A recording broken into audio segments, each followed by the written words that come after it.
Hi everybody, welcome to Draw My Life. This is Martin Luther speaking. Okay, the first thing I want to talk about is the conditions of the church and how bad they were in my time.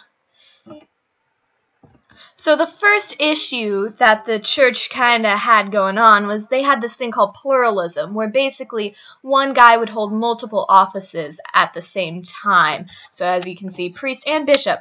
Next was clerical immorality, which meant they drank a lot, had sex a lot, basically did unholy things that they really weren't supposed to. So this was a big issue in the church.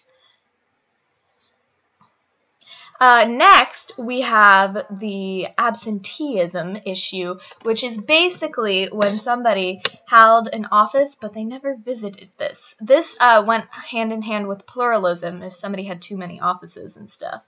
Okay, next is simony, which means the sale of church offices. This happened a lot because rich people wanted more money and church power and stuff like that. Next, we have clerical ignorance. This also came along with the simony because people were buying their way into church positions. They didn't know what they were talking about. Okay, next we have the sale of indulgences, which makes me really upset because it was all about getting into heaven, and you can't buy a ticket into heaven. That just doesn't happen. Okay, so moving on, we have my life story because I'm awesome. And there's my face. Yay. Okay, so when I was a young child going into law school, because that's what I wanted to be, I wanted to be a lawyer, I was walking to law school one day and I got struck by lightning. It's coming, I swear. There it is, I got struck by lightning, and this threw me off, and I had a realization that I wanted to be a friar. I know. A religious man at last. So I entered the church and I saw the selling of indulgences mainly by John Tetzel, who was a pretty bad guy who sold lots of indulgences. And this made me pretty upset because, again, it just did.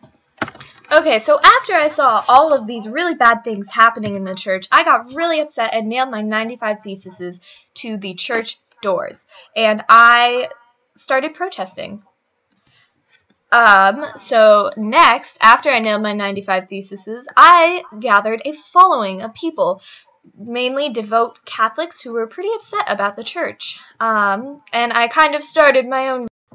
Okay, so at this point, I had been protesting a lot, gathering a following, and this really didn't make the church very happy, so one day the Pope came to my door. Ha ha ha, no he didn't.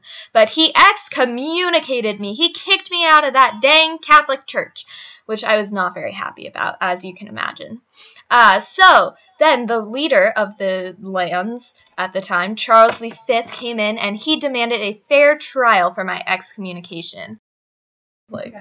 This trial was called the Diet of Worms, and there Charles V ordered me to recant all my writings and all my work, and I was like, no man.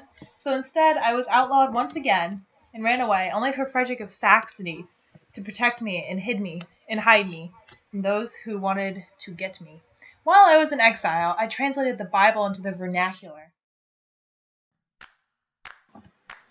So I came up with a couple fun ideas about Protestantism and my own religion along the way. My main ideas are salvation comes from faith alone, not the church, not indulgences.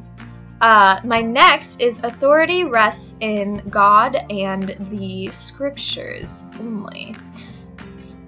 My next one is the church consists of all Christian members and not just the clergy and the people running the church.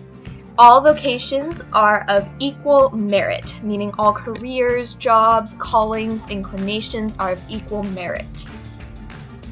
There are 3 sacraments. There is the baptism, there's penance, there is Eucharist. Those are the only 3. Okay, next we have the German Peasant Revolt. Ah, I really didn't like this part. Angry peasants. Ah, scary. Okay, so basically, these peasants got pretty upset because their crops were all failing. Ah, I'm all upset. Where are my crops? Ah. So this was happening to a lot of peasants. So the peasants decided to meet up and they drew up the 12 Articles during their meeting. These 12 Articles condemned lords and summarized the crisis that they were going through. They complained that the nobles took the common lands, imposed new rents of properties, new services on the peasants, and had forced the poor to pay for death duties.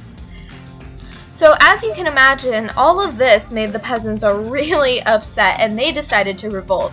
One of the other reasons they decided to revolt is because they believed Luther would support them, and that he had verified their revolts and attacks.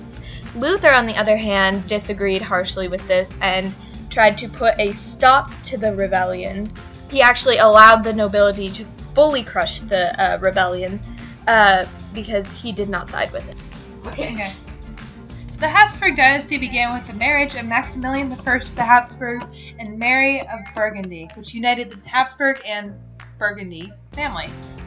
But this marriage angered the French, who considered Burgundy part of French territory. So Louis XI of France forced Maximilian to accept the Treaty of Arras in 1842, which declared French Burgundy a part of the Kingdom of France.